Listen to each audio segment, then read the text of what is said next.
नमस्कार, मैं डॉक्टर चंद्र प्रकाश घारू। हम डिस्कस करने जा रहे हैं BSc part first organic chemistry unit second stereo chemistry. उसमें हम पिछली क्लास में हमने डिस्कस किया था आणविक किरालिता और optical chirality activity in absence of chiral carbon. किरल carbon की अनुपस्थिति में किरालिता या प्रकाशिक सक्रियता। उसमें सबसे पहले हमने एलिनो में प्रकाशिक सक्रियता की बात की थी और एलिनो में जो देखा था कि जो दो टर्मिनल कार्बन है, एलिन में 3 कार्बन है जिसके अंदर क्यूमुलेटिव डबल बॉन्ड प्रेजेंट होता है, क्रमचयी द्विबंध जो है उपस्थित होता है और ये द्विबंध के बंधित जो टर्मिनल कार्बन है उनके ऊपर जो दो प्रतिस्थापी या जो दो बंध होते हैं वो दो विभिन्न तलों पे एक दूसरे के समकोण पे पाए जाते हैं। जैसे कि यहाँ पे आपको दर्शाया गया है, इस एलीन के अंदर भी आप देख सकते हैं कि ये जो दो बॉन्ड है इसके अंदर क्लोरीन जो है वो बिलो द प्लेन प्रेजेंट है, हाइड्रोजन जो है अबोव द पेपर प्रेजेंट है, जबकि इसका टर्मिनल कार्बन के ऊपर क्लोरीन और हाइड्रोजन जो है वो पेपर के प्लेन में, पेपर के तल में उपस्थित है।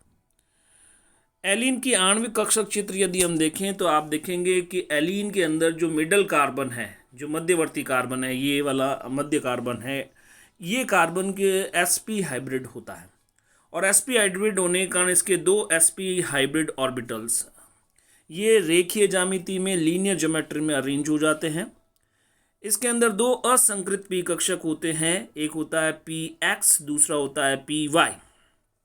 px और py इस रेखीय sp ऑर्बिटल्स के समकोण के ऊपर उपस्थित होते हैं, यानी कि जो sp ऑर्बिटल है वो z एक्सिस के ऊपर प्रेजेंट है, px असंकृत p कक्षक y x एक्सिस के अलॉन्ग है और py असंकृत p कक्षक अनहाइब्रिड p ऑर्बिटल जो है वो y एक्सिस में प्रेजेंट है। इसके जो टर्मिनल कार्बन है, दोनों ही टर्मिनल कार्बन में आप देखेंगे कि जो पहला टर्मिनल कार्बन है इसमें sp2 हाइब्रिड स्टेट प्रेजेंट है, 3 sp2 हाइब्रिड ऑर्बिटल होंगे, एक sp2 हाइब्रिड ऑर्बिटल, यहाँ पे मैं बात कर रहा हूँ एक sp2 hybrid orbital sp2 sp overlapping करता है जिससे सिग्मा बॉन्ड का फॉर्मेशन होता है। इसके जो दो अन्य sp2 हाइब्रिड ऑर्बिटल है जो कि समतल त्रिकोणीय ज्यामिति में व्यवस्थित है, ये बंध बनाने में प्रयुक्त होते हैं हाइड्रोजन के साथ में या किसी भी समूह के साथ में। इसी तरह से यहाँ पे आप देखेंगे कि दूसरा जो टर्मिनल कार्बन है इसके पास भी 3 sp2 हाइब्रिड ऑर्बिटल है और ये भी समतल त्रिकोणीय ज्यामिति में व्यवस्थित है। यहाँ पर भी एक sp2 हाइब्रिड ऑर्बिटल मध्य कार्बन के sp हाइब्रिड ऑर्बिटल से सिग्मा बंध का निर्माण करता है रेखीय अतिव्यापन, अक्षीय अतिव्यापन के द्वारा, और बाकी के दो sp2 हाइब्रिड ऑर्बिटल्स जो है वो हाइड्रोजन के साथ में या अन्य समूह के साथ में सिग्मा बंध का निर्माण करते हैं। अब यहाँ पे देखें कि जो मिडल वाला कार्बन है इसका जो एक px ऑर्बिटल है वो एक टर्मिनल कार्बन के ऊपर उपस्थित असंकृत px ऑर्बिटल के साथ में समपार्श्वीय अतिव्यापन के द्वारा पाई बंध का निर्माण करता है। तो इस तरह से हम देखेंगे कि यहाँ पे जो बॉन्ड प्रेजेंट है वो कौन से तल में उपस्थित है, वो प्रेजेंट है एक्स जेड प्लेन में। ये जो पाई बॉन्ड प्रेजेंट है वो कौन से प्लेन में प्रेजेंट है, एक्स जेड प्लेन में प्रेजेंट है। जबकि यहाँ पे जो पाई बॉन्ड का फॉर्मेशन हो रहा है, यानी कि जो दूसरा टर्मिनल कार्बन है उसका जो असंकृत p कक्षक है और जो मध्य का py असंकृत कक्षक है उसके बीच में पाई बॉन्ड का फॉर्मेशन होता है और ये पाई बॉन्ड जो है वो y z तल के अंदर बनता है।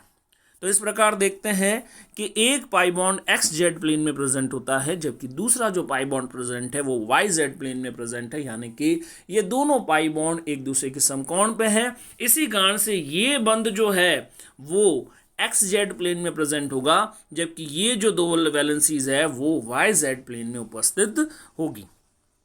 तो इस तरह से हम देखते हैं कि दोनों जो टर्मिनल कार्बन वो अलग अलग प्लेन में प्रेजेंट होते हैं।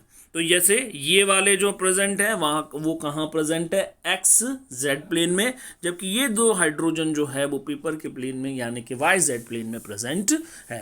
तो और ये दोनों जो पाई बॉन्ड है एक्स जेड प्लेन का और वाई जेड प्लेन का जो पाई बॉन्ड है, इन दोनों के बीच में 90 डिग्री का एंगल प्रेजेंट होता है, यानी कि 90 डिग्री का कोण उपस्थित होता है। तो इस प्रकार से हम देखते हैं कि ये जो एलीन है इसके अंदर दोनों पाई बंद अलग अलग प्लेन में उपस्थित होते हैं, और जो टर्मिनल कार्बन के ऊपर सब्स्टिट्यूएंट जो प्रेजेंट है वो भी विभिन्न तलों में उपस्थित पाए जाते हैं।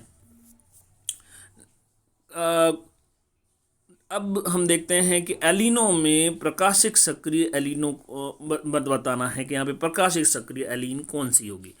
अब आपको ये ध्यान रखना है कि जो किसी भी टर्मिनल कार्बन पे दो समान समूह उपस्थित नहीं होने चाहिए।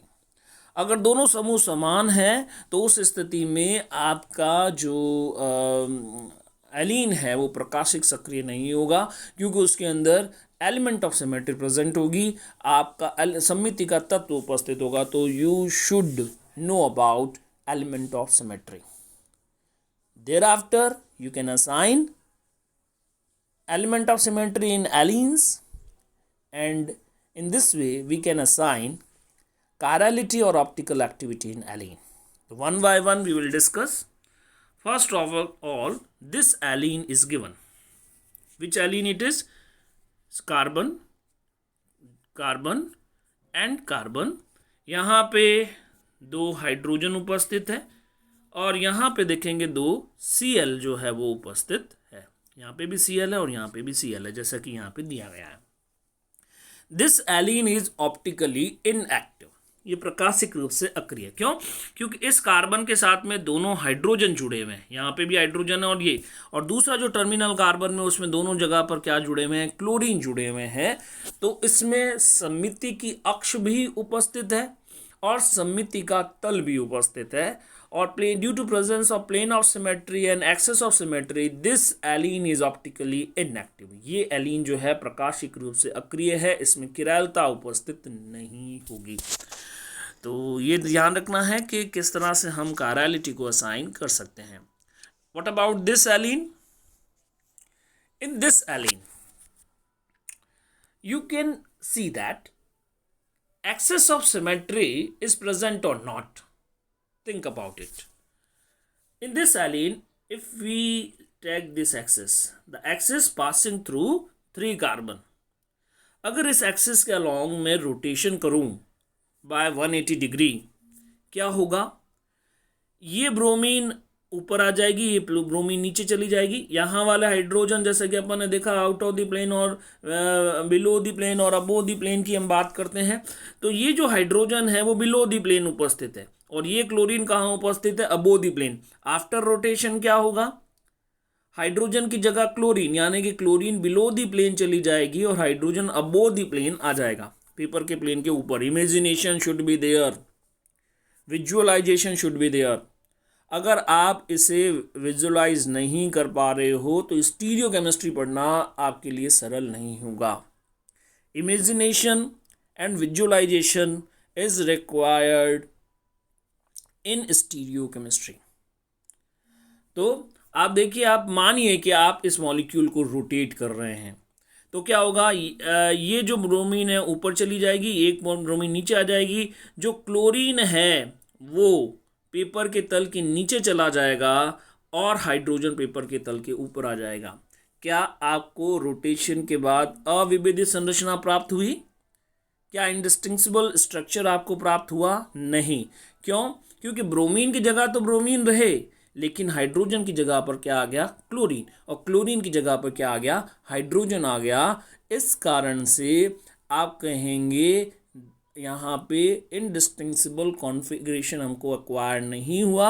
इस कारण से इसमें axis of symmetry is not present, सममिति की अक्ष इसमें उपस्थित नहीं है।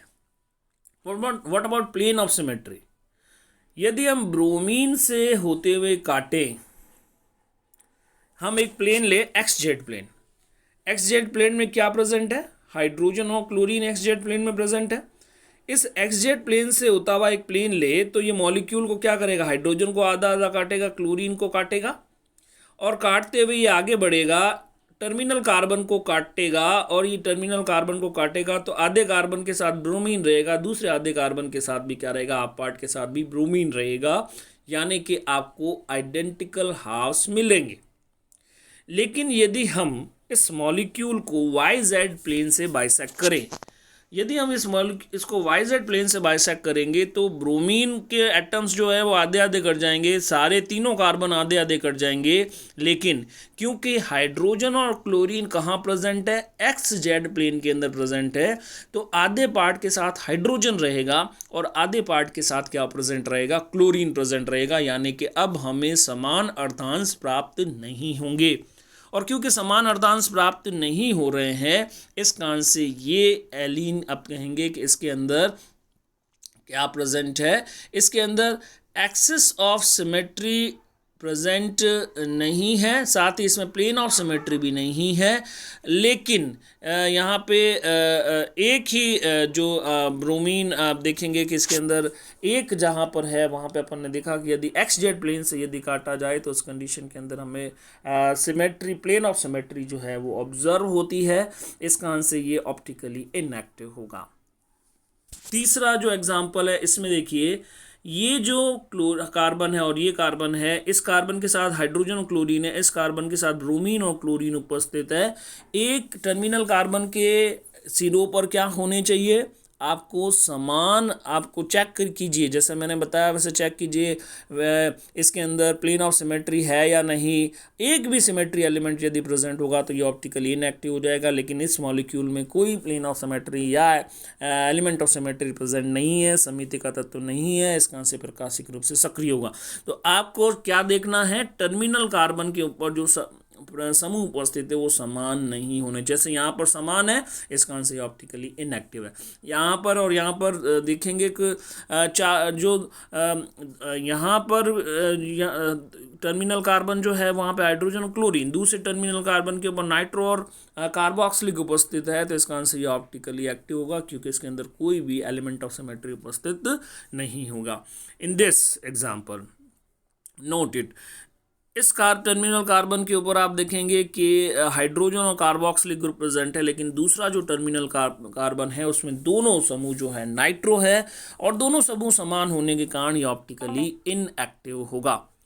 और तीसरा फॉर्म ऑप्टिकली इनएक्टिव हो गया, तो उस कंडीशन के अंदर इसके अंदर दो फॉर्म प्रेजेंट होगी, एक डी फॉर्म होगा और दूसरा क्या होगा, एल फॉर्म होगा।